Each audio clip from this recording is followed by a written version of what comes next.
नीलाञ्जनः चयपेक्षो रविशोनिमाग्रजः छायया गर्भसंभगतं वन्दे भगत्वा शनिश्चरः।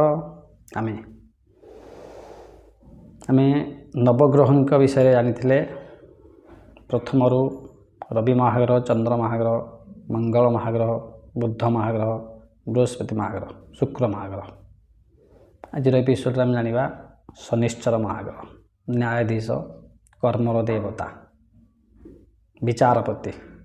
आम कर्म से विचार करती बलय ग्रह। शनिश्चर महाग्रह आम जानिबा शनिश्चर महाग्रह जातक केउं स्थिति रे थिले कि फल मान आम पाइबा। यदि जातक शनि अशुभत्व थांती, छोट प्रतिकार घरे लोह निर्मित जिनस प्रत्यह व्यवहार करंतु एवं गोलमरीच, कला लुण एवं आखिरे अंजन व्यवहार करंतु। शनिंकर प्रभाव कुप्रभाव नष्ट हो जाए। जदि आपणकर शनि अशुभ फलदायी होता है किंबा शनि सप्ताह चल थाए, तेबे निज भोजन रु किछि अंश कुकुर को खाइबा को देले शनि मध्य प्रशमन होइथांती, शांत होइथांती। यदि शनिश्चर महाग्रह संतान निमित्त बाधक स्थिति रे थांती, बाधक पूजुथांती एवं गर्भपात मध्य हो जाए, ताहले से महिलार खाद्यरु किछि अंश कला कुकुर को प्रत्यह खाइबा को दियंतु। शनिंकर कोप मध्य कमी जाए। खसा, कला खसा, सोरिष तेल दान कले शनिंकर पापत्व मध्य कम होता है। आपण कुंडली रे शनि यदि लग्न स्थित थांती एवं पापयुक्त होता, तेबे से व्यक्ति घर यदि पश्चिम दिग होता है, कौन व्यक्ति घर यदि पश्चिम दिग को थाए, ताहले से व्यक्ति नोट करंतु 36, 42, 45, 48 यही सब बयस मानकर संघर्षमय होता है। बहुत कष्ट जीवन बिता रोगरे कोष्ठकाठिन्य से लोग को देखा जाए। शिक्षा क्षेत्र में देखा जदि अधार मध्य शिक्षा बाधा प्राप्त होता है। ये स्थिति आम कौन करवा, प्रत्यह कला सुरमा पिंधिबा एवं एक कला सुरमा डबा आनिबा, ताकू माटी रे गात खोली पोती दवा एवं 21 दिन पर से सुरमा सह बरगछरे क्षीर रे मिसाई बरगछरे मारिबा। से सुरमा को टिके आनी आम जदिओ तिलक करी पिंधती, ताहले ये सब शनिंकर पापर मध्य मुक्ति मिलता है। शनि जदि चतुर्थ रे थाई पापयुक्त होता, ताहले से व्यक्ति जनक रात्रि रे केबेले क्षीर पीबे नहीं।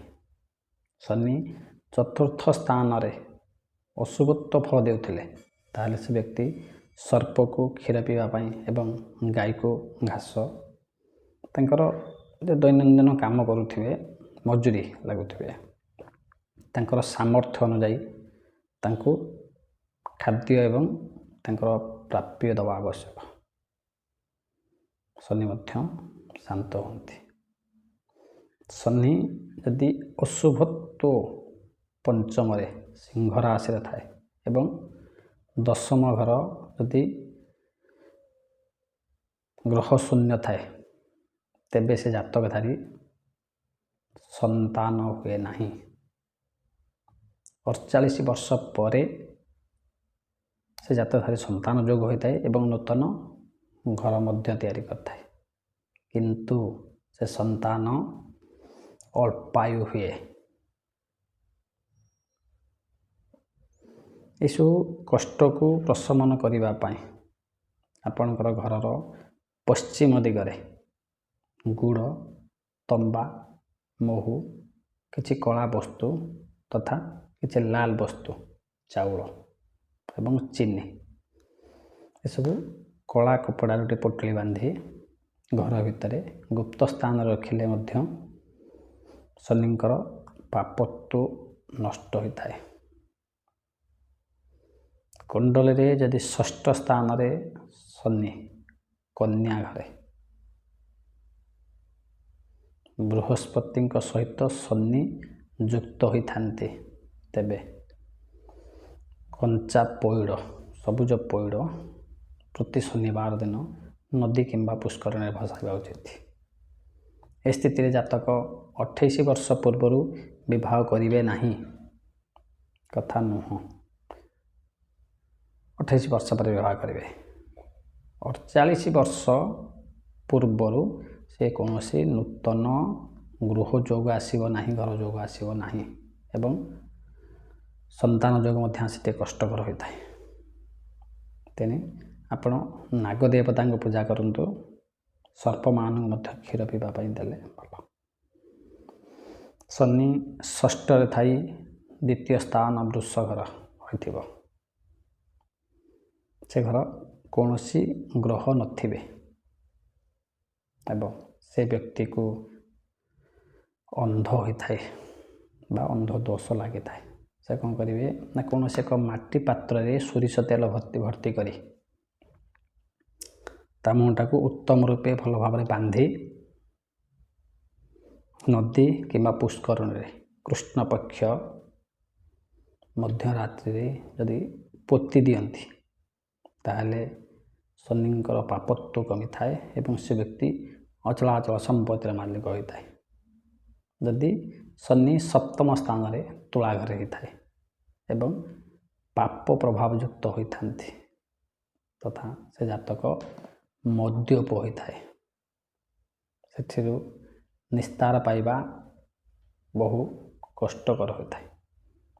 ଆମେ ଜାଣିଛନ୍ତି ଶନି ହେଲେ ନ୍ୟାୟାଧୀଶ, ଧର୍ମର ଦେବତା ଏବଂ ଜଜ୍, ବିଚାରପତି, କର୍ମର ବିଚାର କରିବେ।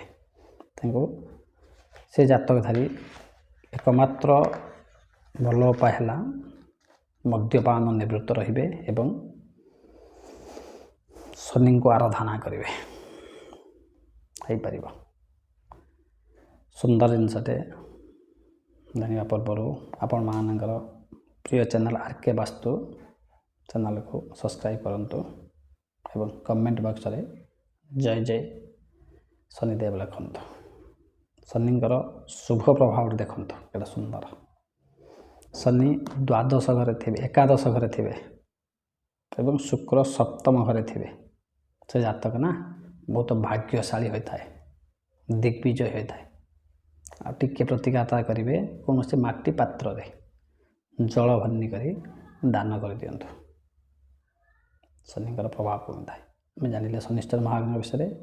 ଆସନ୍ତା ଏପିସୋଡ୍ ଜାଣିବା ରାହୁ ମହାଗ୍ରହ ବିଷୟରେ।